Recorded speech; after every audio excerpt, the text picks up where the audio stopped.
Cae la tarde y en un rincón de la ciudad, en un pequeño jardín, alguien cuenta una historia, reflexiona en voz baja o conversa, paseándose bajo los árboles. Es hora de volver a casa, bajar la velocidad y darle tiempo al tiempo. Christian Warnken nos abre la verja de su jardín para que respiremos aire puro y oxigenemos el espíritu. En Pauta, aquí comienza Desde el Jardín. Una presentación de Fundación Irarrázaval, desde 1920, al servicio de la educación, humanismo y técnica. Lo esencial de toda exploración será volver al propio jardín y ver las cosas por primera vez, decía el poeta T.S. Eliot. Queridos y queridas radiovidentes que al escucharme me ven en el norte, en Antofagasta, los que nos escuchan y nos ven en la quinta región, Viña del Mar, Valparaíso, en la región metropolitana y más al sur en la frontera, en Temuco y aún más al sur, nuestros radiovidentes patagónicos que se suman a Desde el Jardín a través de las antenas de Radio Polar de Punta Arenas. Les doy la bienvenida esta tarde a mi jardín para que divaguemos, conversemos, soñemos y pensemos juntos. Hay una frase que yo he solido repetir y que me encanta. La dijo, me parece, en una carta el filósofo alemán Federico Nietzsche. Y me parece que fue cuando asistió a ver la música dirigida por el mismísimo Richard Wagner. El impacto en Nietzsche fue total. Tanto es así que decía a un amigo, me parece que filósofo, la filosofía nunca va a llegar donde llega la música, nunca, le desesperaba aquello. Y yo creo que él trató de buscar escribir una filosofía ditirámbica que en algún sentido pudiera acercarse a esa música que tocaba el fondo del ser. Y ahí viene la famosa frase de Nietzsche, sin la música la vida sería un error. Yo le encuentro harta razón. Si es cierta esa frase de Nietzsche, significa que nuestra vida chilena está errada. Estamos sumidos en el error. ¿Por qué? Porque el cultivo, la divulgación de la música ocupa un lugar realmente eximio, por no decir indigente, en la preocupación de quienes tienen que tomar decisiones en políticas públicas, en quienes debieran preocuparse de que la música estuviera presente en todas las escuelas, en todos los hogares, en todas las ciudades de Chile. Y es por eso que con esta preocupación que me levanté en la mañana con la frase de Nietzsche, dije, estamos en un error. Chile está metido en el hondo de ese error, porque la vida sin música sería un error, de alguien que ha hecho una tarea muy loable, que es desde su pasión por la música, desde su oficio eximio de gran director de orquesta, no se ha contentado con dirigir orquesta, ¿no? Sino que se ha preocupado de divulgar, de difundir, una tarea fundamental en todas las disciplinas, la divulgación. Se ha hablado tanto de la divulgación científica. Bueno, la divulgación de la música es tan importante como la divulgación científica. Él es Eduardo Braun, es director de orquesta, ha recorrido el mundo dirigiendo conciertos, óperas, etcétera. Aquí en Chile también realiza talleres, realiza charlas. Quise invitar a Eduardo Braun a caminar conmigo esta tarde aquí a mi jardín. Eduardo, ¿qué te parece mi jardín? ¿Qué tal? ¿Cómo estás? Buenas tardes. Muy buenas tardes, Cristian. Encantado de estar nuevamente contigo después de unos 3 lustros que no nos veíamos. Pasa el tiempo rápido. Y fíjate que me quedé pensando en lo que dijiste recién, de que estamos aquí en lo profundo del error en cuanto a la música en Chile. Yo te diría que el error profundo que tenemos es lo exiguo que es la ejecución de la música por los habitantes de nuestro lindo país. No la escucha de la música. Yo creo que la escucha de la música es muy profunda. Se escucha mucha música de distintos estilos, de distintas profundidades, de distinta refinamiento en cuanto a su manufactura, etcétera. Yo creo que lo que estamos al debe es de que la gente no toca música. Y la gente cuando toca música se transforma. La gente, el común de la gente cuando llega a su casa y ese común de gente que puede tocar un instrumento, ¿no? O que puede cantar, o que se junta, o que tiene interés por hacerlo, transforma su vida. Y eso es lo que realmente está al debe acá. ¿Y cuánto Escuchar está el música. debe? ¿Cuáles son? ¿Tienes alguna cifra, algún dato Bueno, que estadístico de esto? en cifras tenemos, fíjate que en Chile existe la Fundación Nacional de Orquestas Juveniles que ha hecho un trabajo impresionante. En 1990 teníamos alrededor de 40 orquestas juveniles, hoy día catastradas hay como 500, yo creo que debe haber unas 300 más que no están Pero catastradas en Chile. qué impresionante el salto de Es 30 a 500. impresionante, es increíble. Si tú piensas que deben de haber entre unos 20.000 niños que están todas las semanas tocando frente a un director en un conjunto. Tocar una orquesta es una cosa impresionante desde el punto de vista espiritual, pero también es del punto de vista educativo. Los niños que tocan en orquesta versus a sus compañeros de curso que no tocan en orquesta tienen mucho mejor resultado, son están mucho más afiatados como personas, tienen mucho más personalidad, le va mucho mejor en matemáticas, en lenguaje, en las PAES, en todas estas cosas. Además, tiene niveles de agresividad muy reducidos. O sea, si hacemos un link entre lo que es el delito agresivo de Chile, yo creo que se podría aplanar muchísimo con la ejecución juvenil de música. Pero el problema es de que con este número bastante grandote de orquestas, estamos llegando al 1% de la población de niños que podrían tocar en una orquesta, niños en edad escolar. El Oye, 1%. El noventa esa, y nueve por ciento de los niños en Chile no tocan en orquesta. O sea, esta medicina maravillosa no la aprueban. Oye, Eduardo, ¿y esta cifra la podemos comparar con otras cifras en el mundo? ¿Cómo estamos en relación, no sé, o al resto de Latinoamérica, o a los famosos países con los que nos gusta tanto compararnos o ser parte de ellos, la famosa OCDE? ¿Sabemos algo? Mira, yo cifras oficiales no tengo. Los músicos generalmente somos personas que no somos buenos para catastrar nuestros resultados. ¿Ya? Y eso es malo. Pero sí tengo hijos míos que han estado en intercambio en München, en Alemania, durante un semestre. Ellos son ejecutantes de música, se han metido en las orquestas allá. Y me da la impresión que la cosa no es una cosa que te hablemos de que el 30% de la población toca instrumentos. No, no es tan potente, desgraciadamente. ¿Ya? Yo creo que es allí donde la comodidad de poder escuchar música con nuestros celulares es una cosa tan potente, ¿ya? Que perdemos un poco de ese impulso que era obligatorio en el pasado de que si tú querías escuchar música, tenías que hacerla, tenías que ejecutarla tú mismo. ¿Ya? Incluso en Venezuela, que es un país que está sufriendo tanto en estos momentos, donde hay un sistema que se llama el Sistema, que es un sistema nacional de orquestas juveniles. A diferencia de Chile, en la Fundación de Orquestas Juveniles es administradora de un número reducido de orquestas bastante buenas. En Venezuela el sistema es el que administra todas las orquestas. ¿Ya? Y sin embargo, tú te vas de repente a conversar con gente que trabaja en nuestro país, ¿ya? Y les pregunta, oye, ¿has oído hablar del sistema? Sí. ¿Ya? ¿Y tú participaste? No. Ujú. Claro, Y, claro. y- y- y es un sistema que llegó a involucrar a mucho más gente que lo que tenemos en Chile con respecto a la juventud involucrada en la música.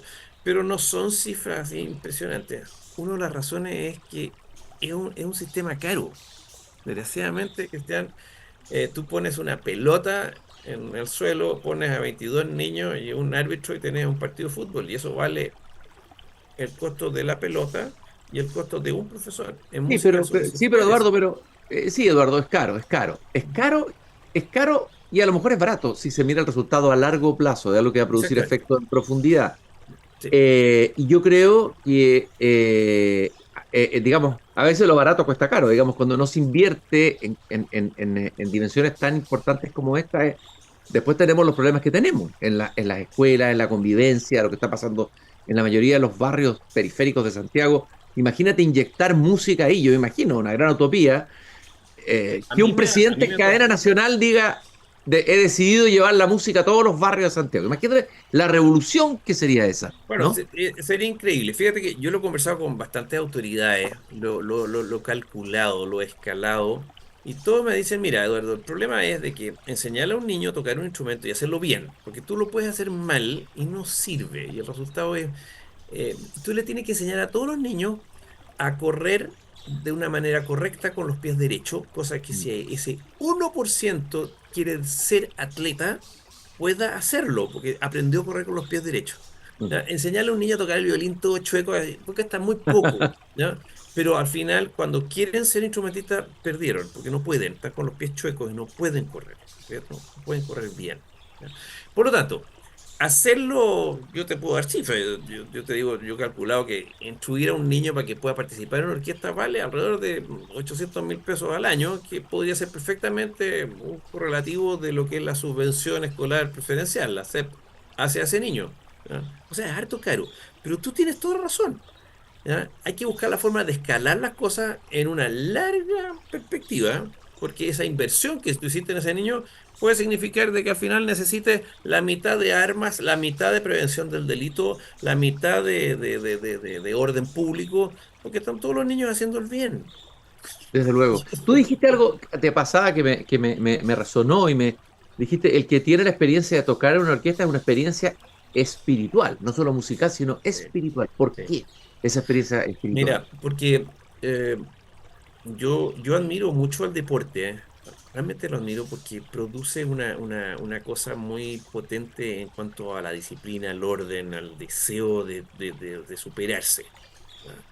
La música tiene esos mismos componentes, pero tiene un componente que va más allá, que es la espiritualidad. O sea, que en el fondo tú te pones en contacto con con capas muy profundas de lo que es tu capacidad de emocionarte. Yo creo que una de las cosas que distingue al ser humano del resto de la creación es la capacidad de emocionarse. Los animalitos también tienen la capacidad de emocionarse. O sea, los perritos es una cosa impresionante cómo se emocionan. Pero los niveles de emoción, las capas de esta cebolla que somos los seres humanos, son muchos más que el resto de la creación. Por lo tanto, el poder llegar a esas capas, ¿ya? Se logra especialmente a través del arte. La emoción de meter un gol es una cosa que nos une a todos los chilenos. Es decir, todos los chilenos generalmente estamos pegados, incluyendo a mí. Cuando juega la roja es una cosa impresionante. Yo no soy muy futbolero, pero cuando juega la roja yo estoy pegado al televisor y vibro tremendamente. Pero el nivel de emoción que produce el arte es mucho más profundo. Y en ese sentido nos humanizamos al hacer actividades que son artísticas, especialmente grupales, ¿ya? Toda esta cosa de la sociedad, del encontrarnos y que además se hace a través del arte, que es una cosa emocional, creo que es realmente lo que le hace falta a Chile. Bueno, y todos los descubrimientos, se ha hablado mucho en el último tiempo, en los últimos años de la neurociencia, han mostrado y están demostrando fehacientemente que la emoción es un trato fundamental para la educación, para buenos resultados. O sea, si tú tienes una base emocional dañada, vas a tener problemas en el... Entonces, esta es una manera de invertir en educación emocional, que se habla tanto hoy día en empatía, la música, que tiene un refinamiento, que tiene un espesor, ¿no es cierto?, mayor. Bueno, además es interesante porque entiendo, ¿cómo llegaste tú a ser director de orquesta? ¿Cuál fue tu... ¿Venía por la familia? ¿Venía por algún Yo maestro? soy de familia de gente muy artística. Eso. Mi mamá tocaba piano, teníamos un piano en la casa. Por ahí llegué yo a la música y luego me comencé a aburrir de esta forma como tenemos los pianistas de tocar conciertos, que son junto con nuestro querido piano, solos, completamente solos. De hecho, una de la marca de piano Steinway dice, usted pianista, usted no toca solo, usted toca conmigo, usted toca con Steinway. Ajá. Pero es una máquina Buena, contigo. ¿Ya? buena la Entonces, frase del publicista en todo no, caso, muy buena. buenísima, buenísima. Esos 10 minutos antes de salir al escenario, yo los detestaba. Estaba totalmente solo en el camarín. Es terrible, tenía que tocar de memoria. En cambio, el director de orquesta no, pues, el director de orquesta es una persona que está básicamente siempre acompañado de otras personas y le saca lo mejor y hay una cosa de liderazgo muy potente que yo lo tenía muy incipiente en mí. Eso fue lo que al final me hizo salir hacia la dirección de orquesta, pese a que el piano yo lo he seguido tocando toda mi vida.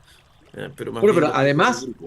además tienes un hijo, tienes hijos músicos, o sea, la música la has derramado, la has Por por osmosis, la supuesto. música la has traspasado. Tienes un director, un hijo director de orquesta que tiene tu mismo nombre y anda dirigiendo por ahí en algún lugar en el mundo. ¿Ah? Exactamente, y él es Eduardo Brown Salinas y yo he tenido que ser ahora Eduardo Brown Puga para que nos diferenciemos, ¿no? Porque Eduardo Brown Salinas lo más probable es que va a terminar siendo mucho más grande que Eduardo Brown Puga, lo que cualquier papá llena de felicidad.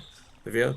En el caso de mi familia, te lo cuento a ti justamente para nuestros auditores.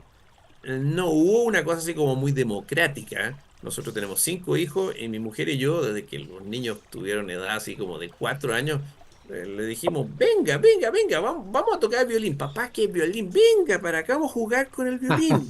Nunca nadie se le preguntó si tenía ganas o no de tocar. No, era invitarlo a jugar un juego que era magnífico, que era lo más entretenido que hay.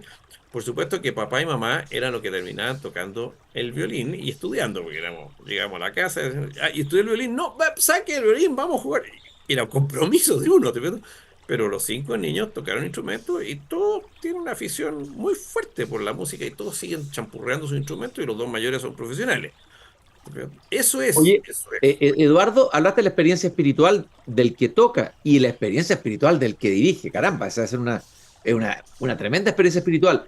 Eh, en- ¿Con qué pieza, qué concierto que has dirigido, de qué autor, te ha producido la experiencia espiritual más alta, por decirlo así, más sublime? Mira, Eh, me ha tocado mucho últimamente hablar acerca de la función del director. ¿Ya?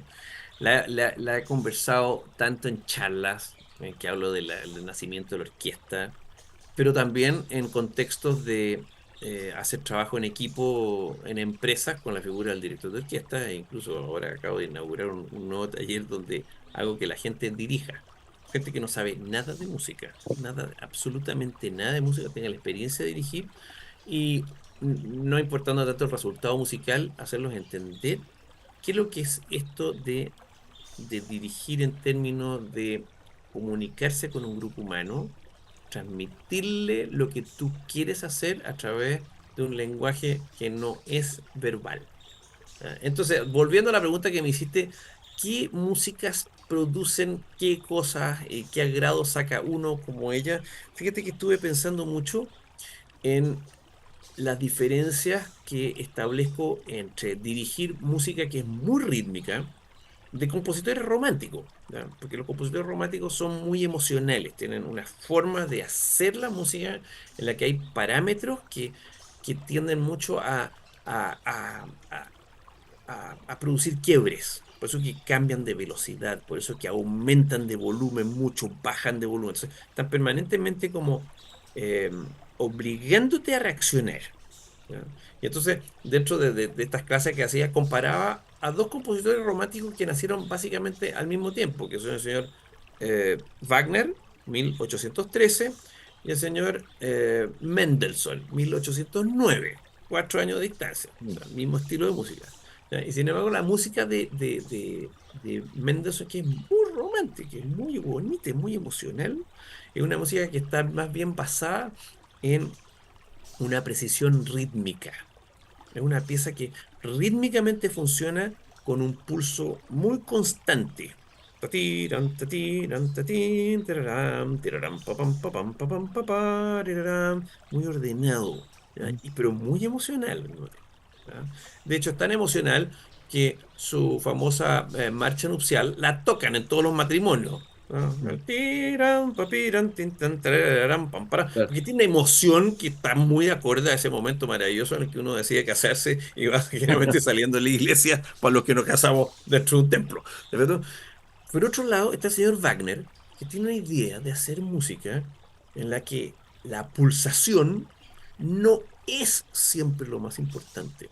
Entonces, es una música donde es como, si lo pensamos en los términos de la música de radio que escuchamos hoy día, es como tener un conjunto que no tuviera batería. No hay... Ah, eso no ah. está, no está presente. ¿Ya? Entonces, no hay una pulsación constante. Es mucho más difícil de dirigir, ¿ya? Porque hay que mantener la atención de una orquesta bastante grande, ¿ya? En cuanto a un pulso que va variando, ¿ya? Y esa Ujú. variación de pulso produce una emoción que yo no la puedo describir con palabras, hay que ¿Y dónde sentir. se alcanza mayor esa pulsación? ¿En cuál concierto de Wagner? ¿En cuál En, obra eh, de Wagner? ponte tú, el otro día tuve que hablar acerca de Wagner. Fue uno de los primeros compositores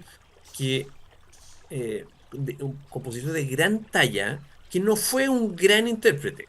Porque si tú piensas en todo, en Mozart, en Beethoven, en Bach, eran todos excelsos instrumentistas. Claro.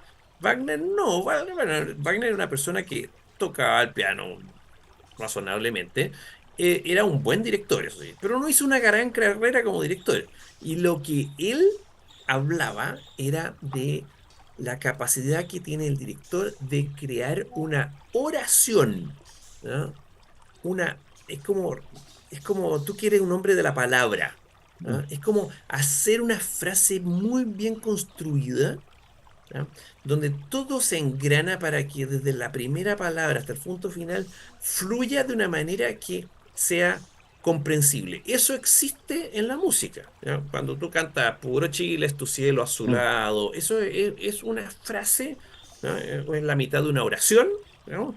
Pero también es una frase musical. Y Wagner era una persona que era especialista en, al dirigir y al crear su música, tener una progresión que no tenía mucho que ver con el ritmo, sino que tenía que ver con las notas y el ritmo.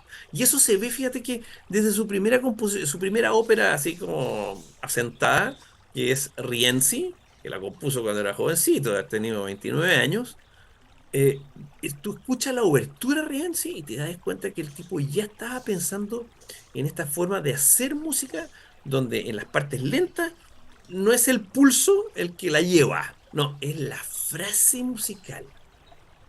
¿No? Así que si tú me preguntas en qué momento se sienten esas cosas, se siente en Wagner temprano, como sería Rienzi, como el Wagner tardío, donde está el Oro del Rin, que es una de sus últimas óperas, ¿no? Donde se producen cosas que tienen que ver con masas armónicas. Oye, y la abertura de Tristán y Isolda es tremenda. Bueno, ese es impresionante, Sublime.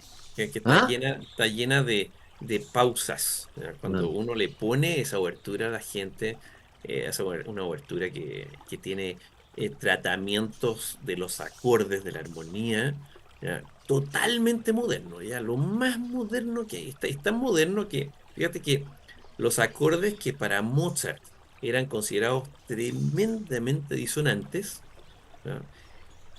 En el tratamiento de la música que tiene Wagner, hay otros acordes que son tan disonantes, tanto más disonantes que el que era más disonante para Mozart, que el de más disonante de Mozart pasa a ser un acorde como consonante dentro de este mundo donde se mueve Wagner. Entonces Ujú. Wagner cambió completamente el concepto de la disonancia en Tristán y Isolda y hizo una ópera donde las cosas ocurren como en otro pulso, está lleno como de tensiones de la música, porque lo que conocemos, la historia de Tristán y Isolda, sabemos que es una historia de amor que terminó muy mal, Trágica, absolutamente. trágico, ¿no? Entonces la música Absolutamente. se hace cargo de eso a través de silencio, fíjate, la música incorpora el silencio, una parte así fundamental. Claro, ¿qué sería la música sin silencio, ¿no es cierto? ¿Qué sería la poesía sin silencio? En fin, ¿qué sería nuestra vida sin silencio? Dan ganas de seguir conversando eternamente con nuestro querido Eduardo Brown, director de orquesta, gran difusor de la música. Te voy a preguntar después cómo uno puede acceder a tus talleres, al trabajo que tú haces, dónde te buscas, si es una página, eso te lo voy a pedir al final. Pero quiero simplemente decir que, Eduardo, vamos a hablar de un ciclo que estuvo a punto de hacer, pero que todavía no se hace, pero que me interesó para dejar el gustito, seguramente lo harás en algún momento. Un ciclo dedicado a tres ríos europeos. Y Sí. todos se preguntarán qué tiene que ver esto con la música. El Rin, el Danubio y el Moldavia. Del Danubio, yo me acordé de una entrevista que le hice a Carlos Magri, un escritor que tiene un maravilloso libro que se llama El Danubio. Si no lo has leído, vas a tener que leerlo, yo creo, Eduardo, porque te va a servir mucho, probablemente para ese tema. Y cuando pienso en el Rin, pienso en mi querido poeta alemán Federico Hölderlin.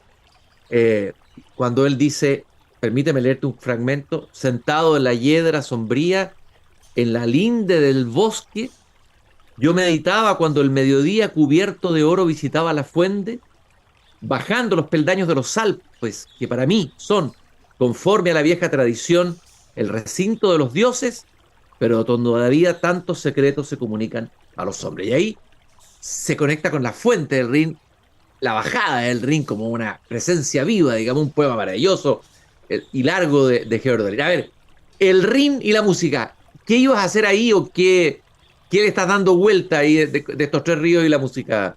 Bueno, tú me llevaste a Wagner hace 3 minutos atrás. Y justamente pensando, cuando uno hace ciclos de charla, y tú eres experto en esto, Cristian, uno le habla a un mundo, ¿ya?, de gente que tiene diversas preparaciones. Bien, gente que ha aprendido más de esto, más de aquello, y uno busca cómo los unes tú, o cómo haces una cosa que sea unitaria. Y los ríos, estos tres ríos en Europa, tienen importancias que son muchas veces en el transporte, muchas veces en las fronteras.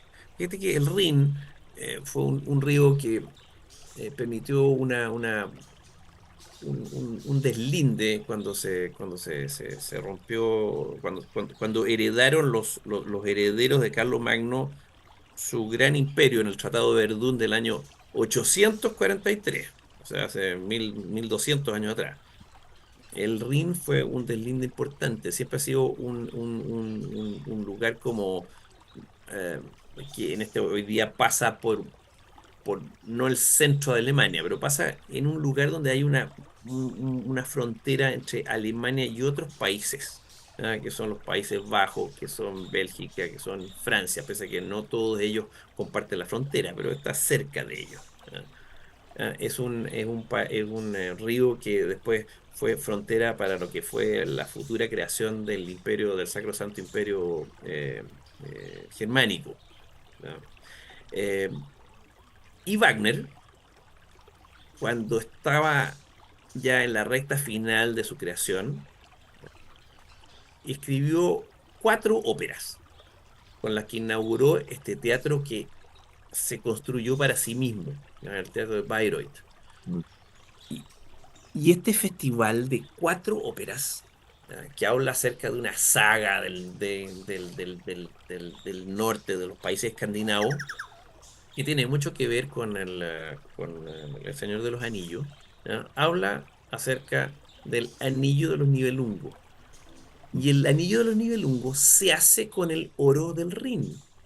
Ajá. Así que ya ahí tenemos mucho que tocar en términos de un gran compositor como Wagner uniéndose a un gran río que hoy día es uno de los ejes fluviales más importantes que tiene ese continente, ¿ya? Ahí tenemos para tocar el río, ¿ya? Y Ahora, ahí vamos a tener que dejarlo porque el tiempo nos agarró, pero nos dejó un gustito a poco. Eso significa que cuando vuelvas a hacer el taller o el seminario, o lo hagas, digamos, vuelvas a venir a Jardín e invitemos a muchos a participar. Entonces, quien quiera sumarse a tus cursos, ¿cómo lo hace?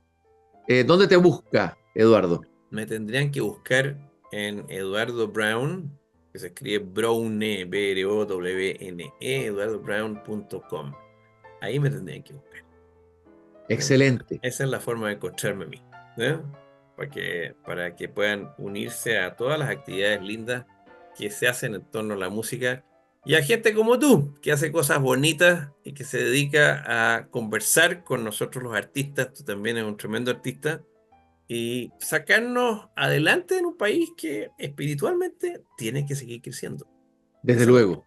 No solo, claro, tenemos la preocupación de que estamos estancados económicamente, pero yo digo también espiritualmente hay que preocuparse del Producto Interior Delicado, no solamente del PIB, sino del PID. Y la música es parte de ese Producto Interior Delicado, ¿no es cierto, Eduardo? De todas maneras. Me parece fantástico la diferencia entre la P de Bravo y la T de Delta. Fantástico, maravilloso. Eduardo, un gusto haberte tenido aquí en el jardín. Un abrazo muy grande. Muchas gracias, Cristian. Que estés muy bien tú y adelante con tu poesía y tu deseo por la belleza. Y tú con la Fantástico. música. Gran batalla, fundamental, necesaria. Nosotros nos Vale. encontramos, queridos radiovidentes, mañana nuevamente aquí cuando vuelva a abrir la verja de madera de este jardín. Hasta mañana. Hasta mañana. Es hora de cerrar la verja de madera del jardín.